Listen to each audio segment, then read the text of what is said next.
Hi, my name's Dr. Tim Pagella, and I'm going to talk to you a little bit about forestry at Bangor. So, Bangor has been teaching forestry now for over 100 years, and the discipline has changed quite a bit in that time. Changed in the sense that it's really expanded what it does. So here we have in this picture some students sitting in a production forest. And this would have probably been, well, it certainly was the early focus of forestry and what you would study in a forestry degree. It was looking at productive plantation timber growing and the science behind that.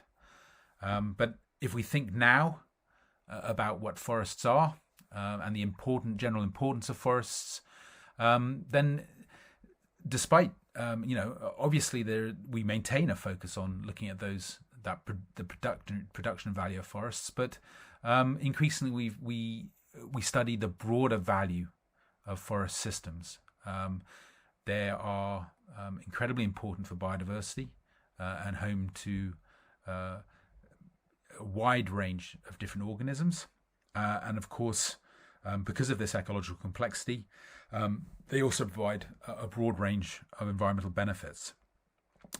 Probably one of the most important benefits and an area of major concern given the amount of deforestation that's occurring on the planet is the role that forests play in maintaining our climate.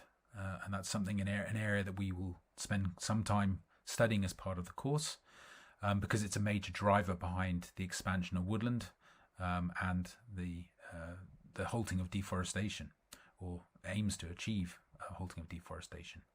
Beyond that, forests are absolutely vital for people.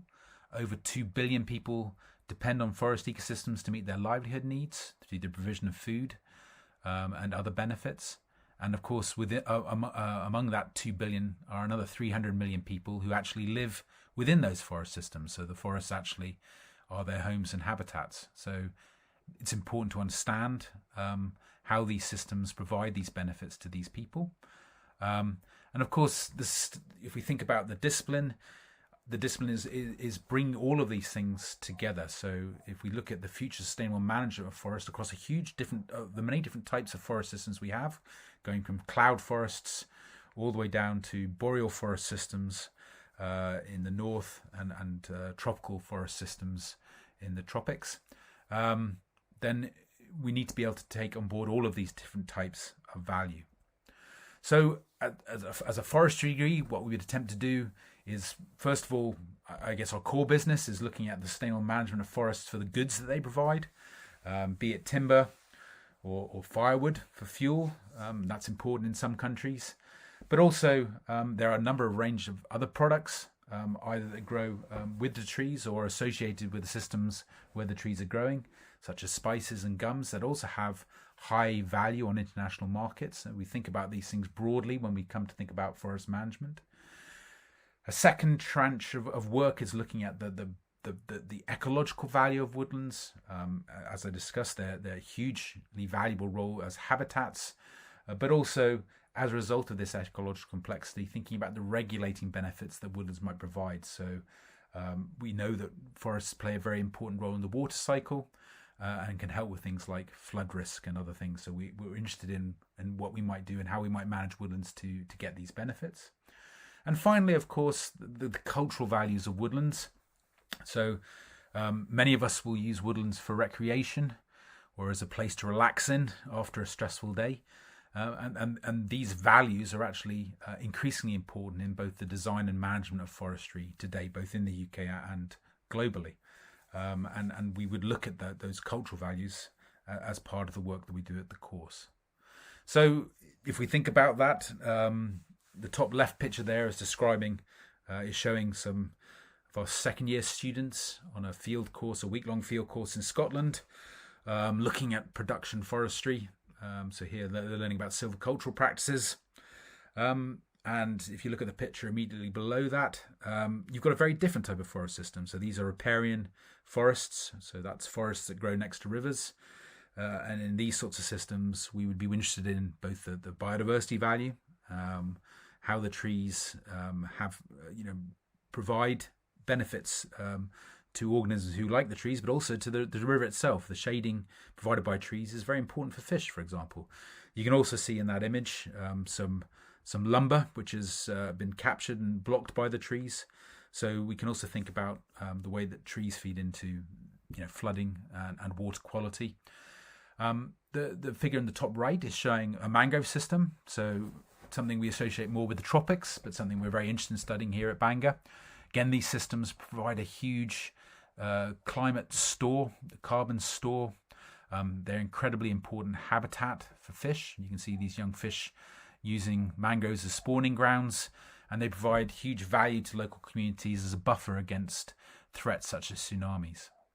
The final picture, bottom right, is the building you can see in the middle of that woodland is a church, and this is an example of a sacred forest. So these are modelled on the Garden of Eden.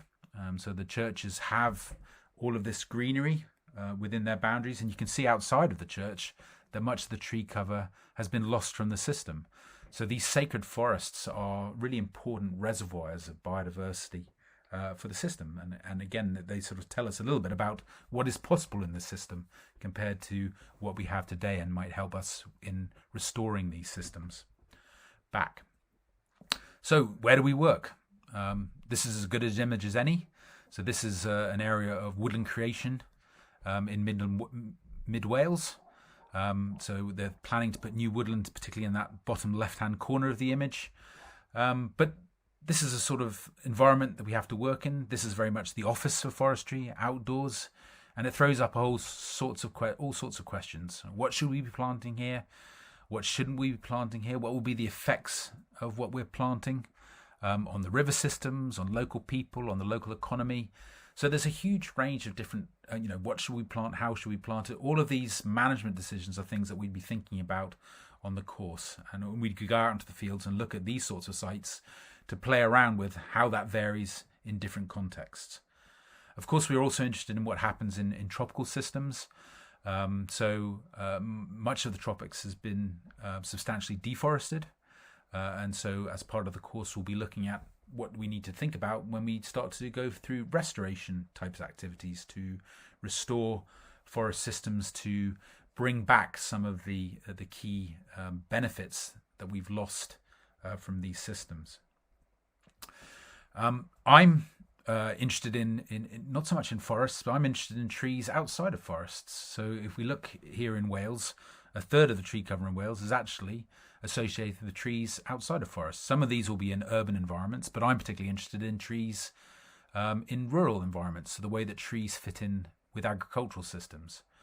So the image here on the right is a shelter belt system, and in these systems we use trees to provide shelter for livestock, so that they have a buffer from wind and from snow, and that leads to more successful lambing. So it has an important economic benefit. And if you're interested in that, the Soil Association and the Woodland Trust produced a book on agroforestry, which you can download for free. It tells you a little bit about that. So I work in both in the UK, but also in Africa. So the other two pictures are showing the Comoros Islands in Madagascar and the highlands of Ethiopia, a TEF system. In the Comoros in particular, the Comoros is sort of located between Madagascar and mainland Africa, and it was an area that was undergoing really high levels of deforestation to harvest ylang-ylang, which is an important flower used in perfume. It needs to be distilled, so people were harvesting wood for the distillation process. So we've got projects in the Comoros to use agroforestry in lowland areas to put sort of hedgerow systems around all the fields, to produce fuel that farmers can use for their distillation, so they don't have to go to the cloud forest to remove that, and they can also use the trees for fodder for their livestock. So these are sort of halfway homes between forests and farms, and a really important area of study, and that's what I'm interested in. I've been asked to talk a little bit about what our students do.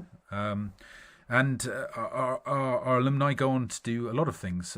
There's a big interest in forestry at the moment, and there are a lot of jobs associated with forestry, a broad range of different jobs. So just looking at what our undergraduates have gone on to. So this is George Denison. He did an M4 degree at Bangor. So that's 3 years of an undergraduate program. He's 1 year away studying overseas, and a final year doing his masters. So George has finished and gone on to work with the Silver Foundation, and you can see, if you're interested, you can find George on Twitter, and he tells you quite a lot about both his time at Bangor and his new employment. George went to British Columbia for his year of international experience, and we have good links to British Columbia. So if you're interested in that sort of thing, you can study both here in the UK and overseas.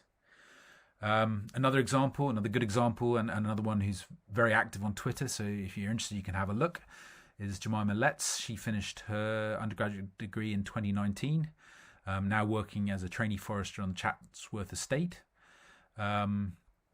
So Jemima is also interesting because she does a lot to promote women in forestry. Of course, forestry can be seen as a very male dominated industry, but it's actually a great job for women, and we definitely want to encourage more women to think about forestry as an occupation. So Jemima does a lot of work to try and demonstrate the value of women in forestry, and that's something we fully support here at Bangor.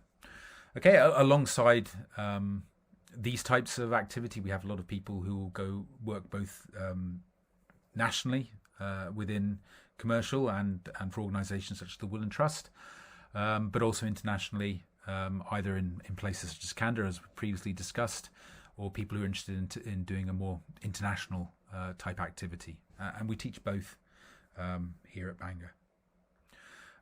Finally, if you do go and do a degree here, a lot of our alumni have gone on to do illustrious work in forestry, and both these little news stories here are just showing Bangor graduates, alumni, who've gone on to receive awards from the Queen. So if we just look on the picture on the left is of Shreen Chambers, who is the current executive director of the Institute of Child Foresters, and last year she was made she got an MBE for the work that she did for forestry. So we're very pleased and proud of the work that our alumni go on to do once they've left Bangor. And we like to stay in touch with people to hear what they have done. So we've got sort of a chat coming up. So in case you're wondering about things to talk about, we thought we'd ask you a couple of quick questions. We're asking these questions because this is a really interesting time in the UK. If you look across the UK, you'll see all the devolved governments have got very ambitious tree planting plans. So these are a couple of provocative questions related to that. So the first one is really just showing that we've got a huge approval from the public for tree planting, but at the same time we seem to have quite a lot of challenges in getting approval for creating new woodlands. So I guess I'd be interested in hearing your thoughts on why that is, and whether you think it's the same for all parts of the UK. So is what's happening in England similar to what's happening in Scotland or in Wales or in Northern Ireland? That's an interesting question. The second one is the way that we value trees in the UK. So 30% of the UK public, when polled, feel that trees should not be felled in any circumstances, even if they're replaced. So what do you think about that? Do you think there are sensible circumstances where trees should not be felled? And what would those opinions be? So if you have a think about those, you can enter those in the comments box. Don't worry about right or wrong answers. These are actually quite complicated questions, the sorts of things that we'd think about more during the course. But you can have a go at answering, and we can discuss them, because they're all the sorts of things that we might start thinking about when you're on a forestry degree. I'll leave you with that. This is an image of a field trip, just to sort of remind you that we like to do most of our learning where we can and when we can outdoors. So this is on a woodland site, an upland woodland site in Wales, fairly close to the university. This picture was taken 2 years ago, and we're all looking very happy. I suspect because the weather is quite nice.